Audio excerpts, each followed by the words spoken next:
Lukas Kapitulo 8, Mga babaeng naglilingkod kay Jesus. Pagkatapos nito, nilibot ni Jesus ang mga bayan at nayon sa paligid. Nangangaral siya at nagtuturo ng magandang balita tungkol sa paghahari ng Diyos.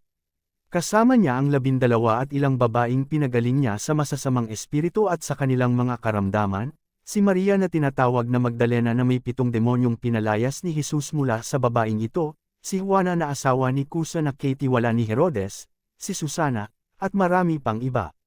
Sarili nilang salapi ang kanilang ginastos para sa pangangailangan ni Jesus at ng kanyang mga alagad. Ang talinhaga tungkol sa manghahasik.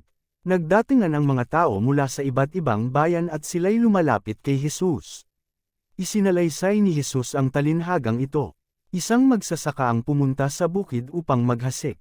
Sa kanyang paghahasik, may binhing nalaglag sa daan, natapakan ito ng mga tao at tinuka ng mga ibon. May binhi namang nalaglag sa batuhan at tumubo ito, ngunit agad na natuyo dahil sa kakulangan sa tubig. May nalaglag naman sa may demuhang matinik, at nang lumago ang mga damo, sinakal nito ang mga binhing tumubo roon. Mayroon namang binhing nalaglag sa matabang lupa. Ito'y sumibol, lumago at namunga ng tig-100 butil. At pagkatapos ay sinabi niya ng malakas, makinig ang may pandinig. Ang layunin ng mga talinhaga. Itinanong ng mga alagad kung ano ang kahulugan ng talinhagang ito. Sumagot si Jesus, ipinagkaloob na sa inyo ang karapatang maunawaan ang hiwaga tungkol sa kaharian ng Diyos, ngunit sa iba'y nagsasalita ako sa pamamagitan ng talinhaga. Nang sa gayon, tunungin man sila'y hindi sila makakita, at makinig man sila'y hindi sila makaunawa. Ang paliwanag tungkol sa talinhaga. Ito ang kahulugan ng talinhaga, ang binhi ay ang salita ng Diyos. Ang mga binhing nalaglag sa tabi ng daan ay ang mga taong nakikinig. Dumating ang dyablo at inalis nito ang salita mula sa puso ng mga nakikinig upang hindi sila manalig at maligtas.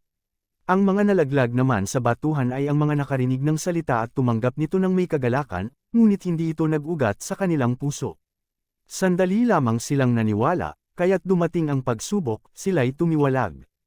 Ang mga nahasek naman sa may matitinik na damuhan ay ang mga nakinig sa salita ng Diyos, ngunit nang tumagal, nadaig sila ng mga alalahanin sa buhay at ng pagkahumaling sa kayamanan at kalayawan. Dahil dito, hindi nahihinog ang kanilang mga bunga. Ang mga nahasek naman sa matabang lupa ay ang mga nakikinig ng salita ng Diyos at nag-iingat nito sa kanilang pusong tapat at malinis, at sila'y namumunga dahil sa pagtitiyaga. Ang talinhaga tungkol sa ilaw. Walang taong nagsisindi ng ilaw at pagkatapos ay tinatakluban ng banga o kaya'y itinatago sa ilalim ng higan.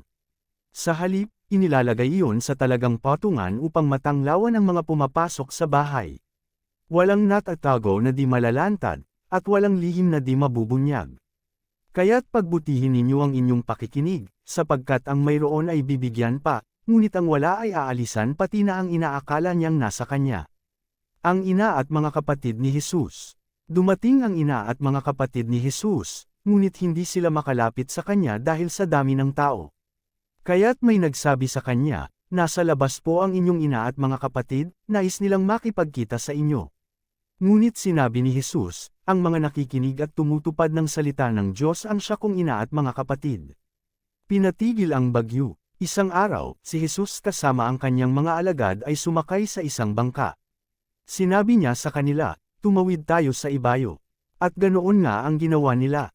Nang sila ay naglalayag na, nakatulog si Jesus. Bumugso ang isang malakas na bagyo at ang bangka ay pinasok ng tubig, kaya't sila'y nanganganib na lumubog. Nilapitan siya ng mga alagad at ginaisang, Panginoon, lumulubog na po tayo, sabi nila. Bumangon si Jesus at pinatigil ang hangin at ang malalakas na alon, tumahimik naman ang mga ito at bumuti ang panahon. Pagkatapos, sinabi niya, nasaan ang inyong pananampalataya? Ngunit sila'y natakot at namangha, sinabi nila sa isa't isa, sino kaya ito? Inuutusan niya pati ang hangin at ang tubig, at sinusunod naman siya ng mga ito, ang pagpapagaling sa Geresino. Dumaong sila sa lupain ng mga Geresino, katapat ng Galilea sa kabilang ibayo ng lawa. Pagbaba ni Jesus sa bangka, sinalubong siya ng isang lalaking tag-aron na sinasapian ng mga demonyo, matagal na itong hindi nagsusuot ng damit, ni ayaw ring tumira sa bahay kundi sa mga kuwebang libingan ito namamalagi. Nang makita si Jesus ay nagsisisigaw ang lalaki, nagpatira pa at sinabi ng malakas, Jesus, anak ng kataas-taasang Diyos, Ano ang pakialam mo sa akin? Nakikiusap ako sa iyo. Huwag mo akong pahirapan, ganoon ang sinabi nito sapagkat inutusan ni Jesus na lumabas ang masamang espiritu. Madalas itong sinasapian ng masasamang espiritu, at kahit ito'y bantayan at tanikalaan ng paa at kamay, pinaglalago-lagot lamang nito ang mga iyon.